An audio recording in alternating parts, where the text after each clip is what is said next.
Saudara anggota DPR fraksi PDI Perjuangan, Masinton Pasaribu mengungkap kasus korupsi pemberian izin ekspor minyak goreng diduga bentuk urunan dana untuk membiayai penundaan pemilu 2024. Dalam cuitannya di media sosial Twitter, Masinton mengatakan korporasi besar perusahaan sawit yang ikut memobilisasi dukungan perpanjangan jabatan presiden 3 periode harus diberi sanksi. Anggota DPR fraksi PDI Perjuangan ini juga meminta Kejaksaan Agung terus melakukan penyidikan kasus izin ekspor bahan baku minyak goreng.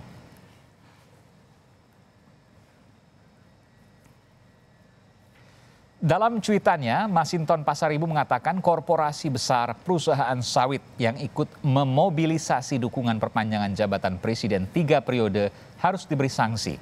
Selain berkontribusi pada kelangkaan minyak goreng dan juga kenaikan harga, mereka juga ikut berpartisipasi untuk melawan konstitusi.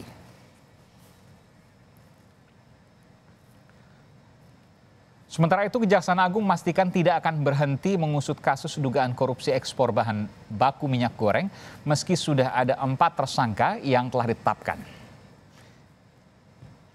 Kejaksaan menyatakan kemungkinan bertambahnya akan tersangka baru, saudara. Masih terbuka lebar. Kejaksaan Agung kini tengah mendalami dampak kerugian ekonomi dalam kasus yang menjerat Dirjen Perdagangan Luar Negeri atau Daglu dan 3 bos perusahaan minyak swasta.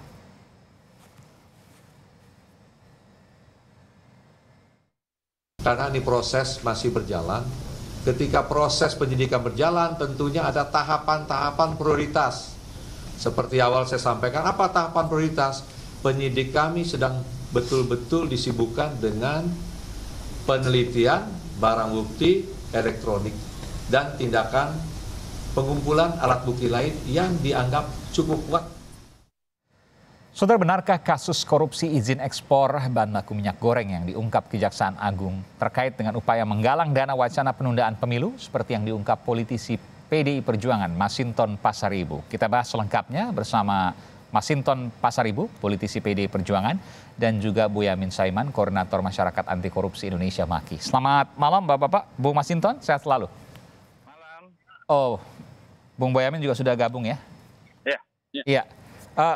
Saya ke Bung Masinton dulu. Bung Masinton, ini petir di siang bolong.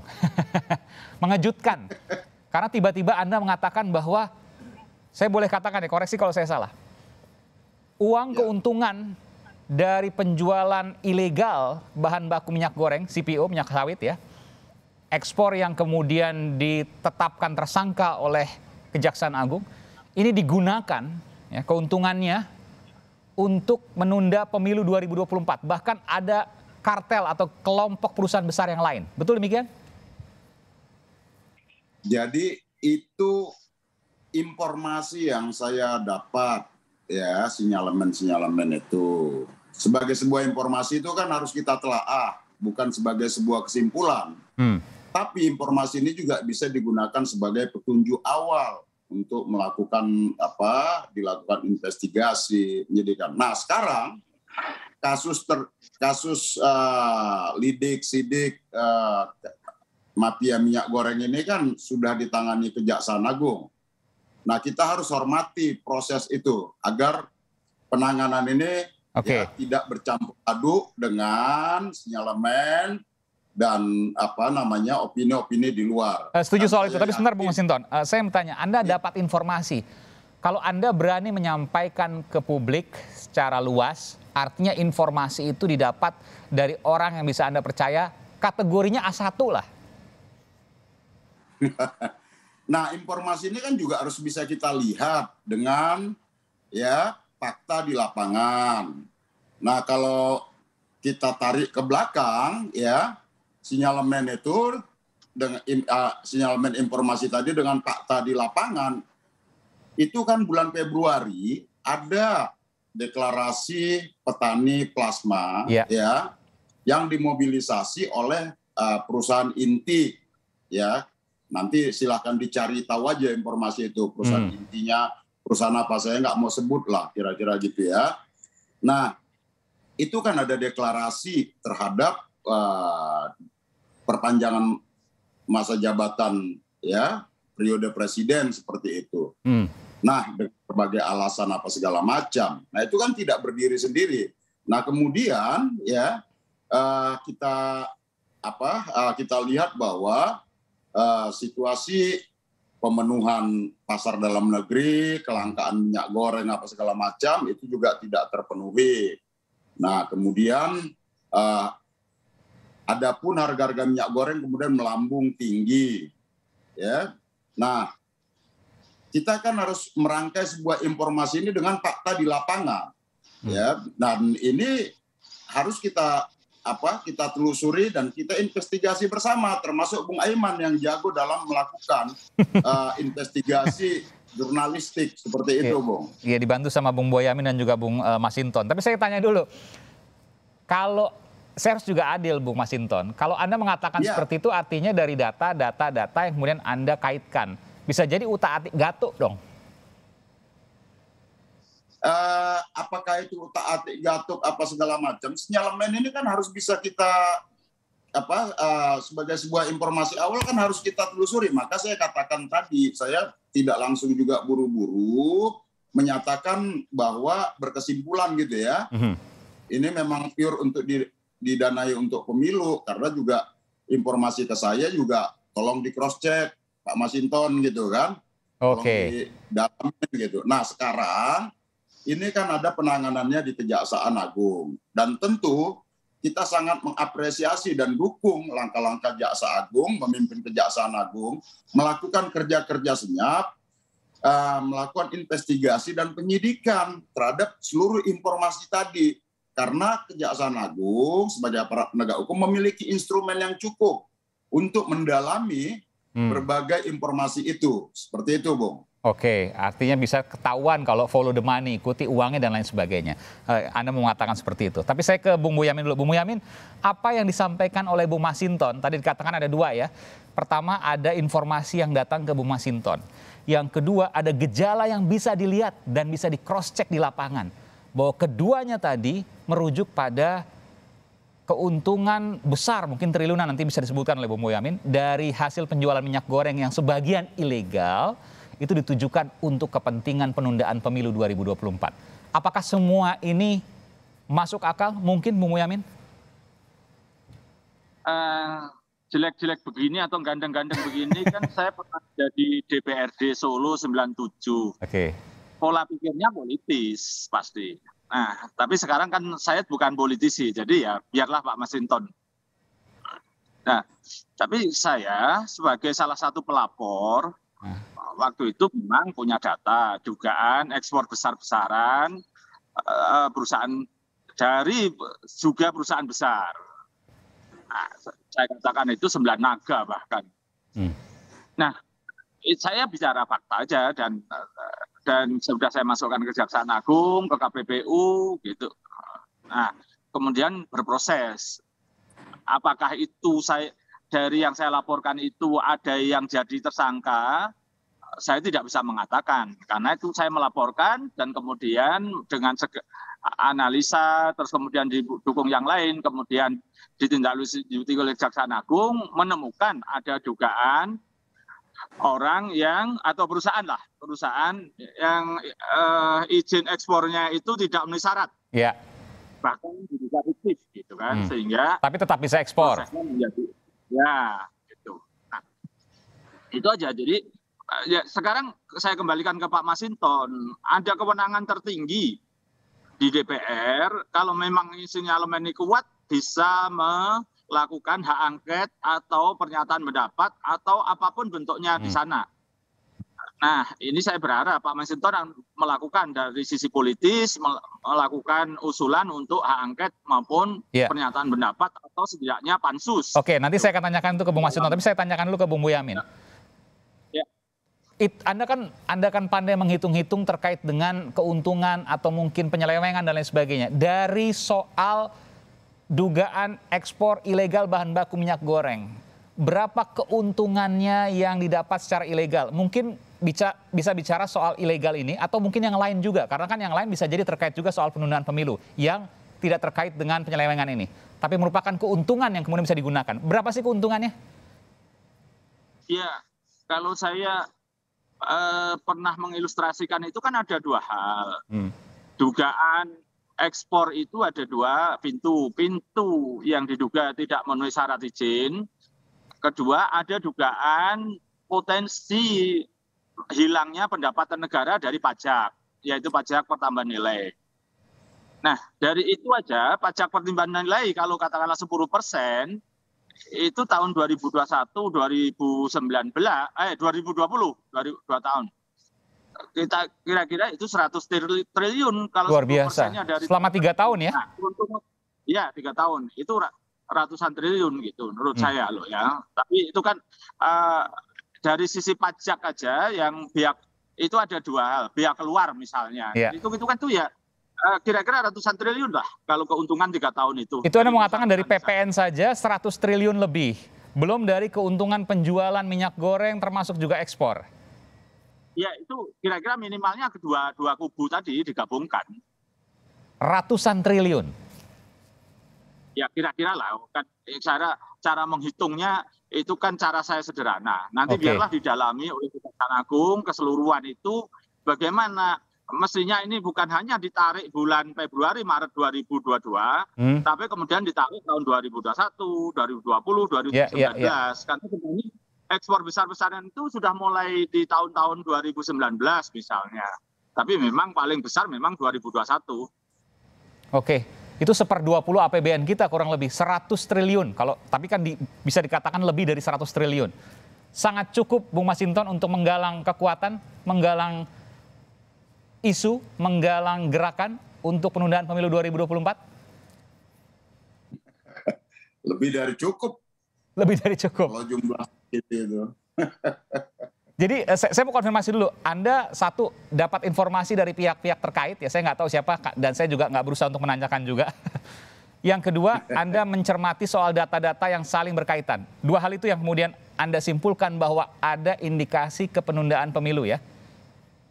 Ya, saya bukan menyimpulkan ya. Saya menyampaikan sinyalemen itu, ya maka saya ajak, mari kita sama-sama.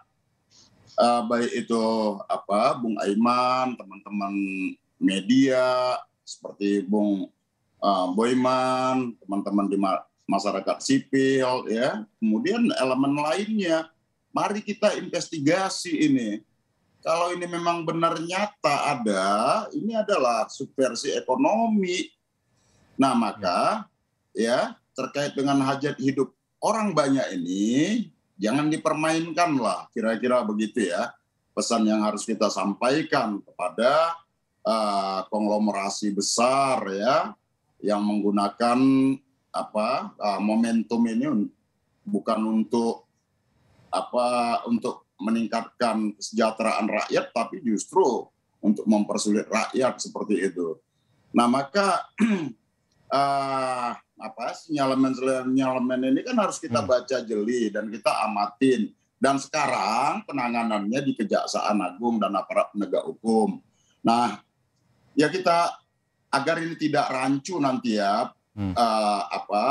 di publik gitu ya, jangan bercampur aduk dengan opini. Maka saya yakin ya aparat penegak hukum seperti Kejaksaan Agung maupun KPK, kepolisian nantinya ya bisa menelusurin ini sampai dengan menelusurin motifnya, karena para penegak hukum memiliki perangkat yang lebih cukup untuk menelusurin itu. Dan apalagi nanti terkait dengan biodiesel ya, kelebihan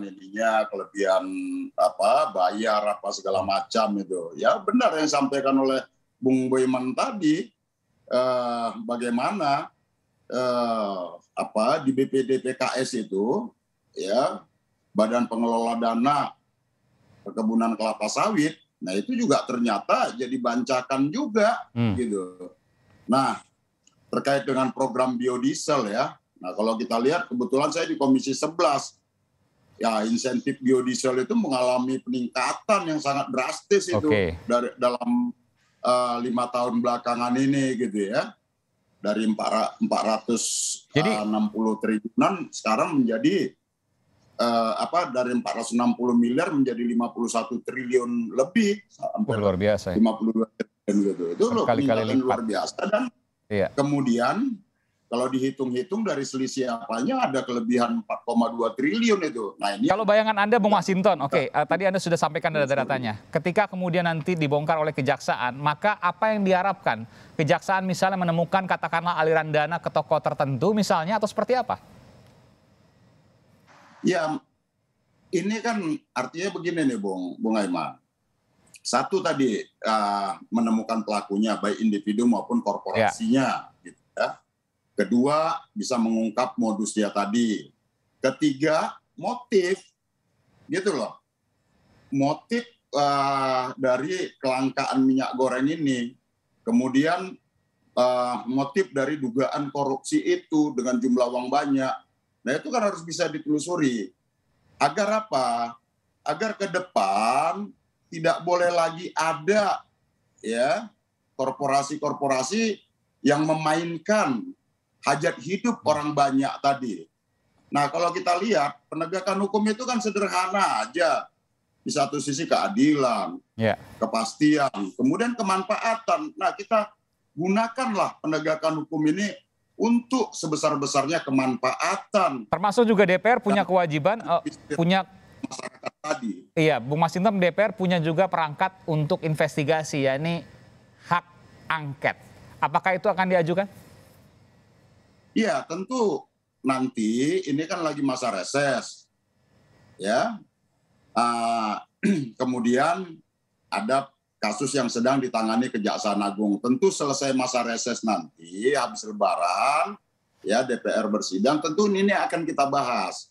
Apakah perlu nanti kita mengusulkan hak angket atau kemudian kita cukup mengawal proses penegakan hukumnya di Kejaksaan Agung. Atau gimana, itu nanti saya belum bisa katakan hari ini keputusan itu karena kami sedang reses. Nah, selesai ini tentu ya kita harus bicarakan dan harus cermatin seperti itu. Kita mau apakah juga menggunakan instrumen hukum di Kejaksaan Agung atau juga kita menggunakan instrumen penyelidikan yang mana kewenangan itu dimiliki oleh DPR. Baik, nanti kita akan tunggu, tentu jangan sampai kemudian ini seperti lempar batu sembunyi tangan lalu kemudian hilang. Nanti kita tunggu kiprah Bung Masinton. Ya, kita kawal bersama Bung Aiman. Oke, baik. Terakhir, Bung Boyamin, apa yang bisa dibongkar dari sini ketika nanti misalnya katakanlah apa yang disampaikan oleh Bung Masinton benar? Apa yang bisa dibongkar? Apa yang bisa terungkap nanti dari hasil penyidikan Kejaksaan Agung? Mungkinkah itu? Tadi sinyalemen Bung Masinton itu terkait dengan pungutan produk sawit, istilahnya BPDKS itu, sampai di angka 50-an triliun tadi. Nah, itu siapa yang menerima, dipakai apa, bagaimana biodiesel itu diproduksi, tapi nyatanya sekarang juga langka. Misalnya Pertamina ngos-ngosan untuk memenuhi biodiesel. Saya kemarin ke Medan dan ke Riau itu banyak SPBU yang stok solarnya habis. Sampai agak kesulitan kami terus terang kebetulan pakai mobil yang berbahan baku solar gitu misalnya. Nah, ini sejaknya justru dari Pak Masinton tadi sinyalemen yang terkait dengan dana pungutan sawit itu yang 50-an miliar yang katanya untuk bancaan. Nah, ini bisa dikembangkan lagi ke pintu berikutnya. Kalau ini pintu izin yang tidak memenuhi syarat atau diduga fiktif, kalau saya nambahkan berkaitan dengan PPN, nah sekarang tambah Bung Masinton, dana pungutan sawit yang sampai 50 triliun. Siapa yang menikmati dan bagaimana penggunaannya? Pintu berikutnya ini malahan. Menurut saya ini perlu saya kejar Bung Masinton, saya minta daptarnya siapa yang menerima. Karena beliau Komisi 11 ini nanti. Kan jadi pantang mundur ya, walaupun hari ini kan pra-peradilan Anda kalah di pengadilan, betul ya Bung Boyamin ya? Iya, karena oleh hakim dinyatakan prematur karena memang Menteri Perdagangan belum melakukan penyidikan. Nah, berarti kan ini hanya membuktikan omongan Menteri itu benar atau omdo. Ternyata omdo. Saya ingin buktikan pada masyarakat bahwa Menteri omdo tidak melakukan apa-apa. Pesan itu yang kemudian Anda mau sampaikan dari pra-peradilan. Iya, terus dan nanti kami akan melakukan pelaporan mulai dari nol kepada Menteri dan nanti kita kawal, kita gugat lagi pra-peradilan. Mau melakukan apa atau enggak. Gitu. Baik, nanti Bung Boyamin dikasih datanya, saya juga dikasih datanya ya Bung Masinton. Terima kasih. Bung Boyamin, Kita udah siapin datanya nih. Oke, baik. Oke, nanti saya akan ketemu Bung Masinton di DPR. Oke, Kalau perlu baik. nanti diam-diam ke rumah beliau. Terima kasih Bung Boyamin dan Bung Masinton telah hadir di Sapa Indonesia Malam melalui Zoom. Bung Boyamin Saiman dari Masyarakat Anti Korupsi Indonesia dan politisi PDI Perjuangan Masinton Pasaribu. Terima kasih, selamat malam, sehat selalu.